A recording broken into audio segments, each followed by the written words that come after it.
There's clearly a serious incident here in one of the most sensitive parts of China.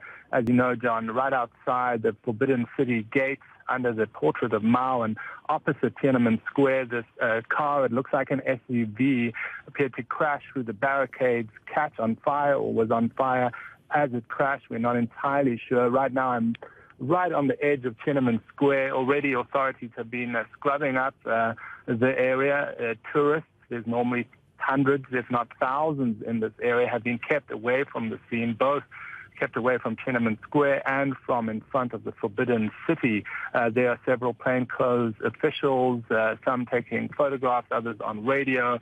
A very serious incident, unclear exactly what the cause of it is. As you say, 3 dead and a heavy police presence here. At the best of times, John, it's a great deal of police here, given the significance of this area. But right now, far more police, both in full uniform and plain clothes, and tourists being kept away from the area. The road next to this area where this incident happened was closed for some time, we believe. Now it appears to be open traffic, moving normally, but certainly a dramatic event at this very highly sensitive spot. David, you're talking about Chiang Avenue has now been reopened, the main road which basically runs through Beijing, right? That's correct. Okay, we've got to be clear here, because this could just be a car which caught fire, had an accident, but that seems unlikely.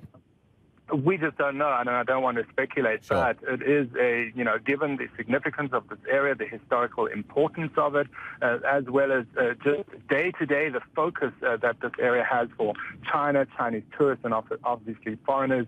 It is at this stage, we shouldn't speculate, but certainly a dramatic event at a very sensitive space. If we were to get out and try and film or talk to people just to kind of give the context, we would most certainly be stopped, perhaps detained. That is the norm here at Tiananmen Square, but when an event like this happens, certainly many questions will be asked. Did you say they've pretty much cleaned up? Because I'm looking at some images, some video which is coming in from the Reuters news agency, and I had a look at the images online with the car which was on fire, and that was like maybe 20, 30 minutes ago. And if we look at these images from Reuters, and you're there right now, have they pretty much cleaned up everything that's happened? All trace of this? It's a very swift cleanup process, and yes, there was a vehicle with cleaning equipment, a kind of water tank.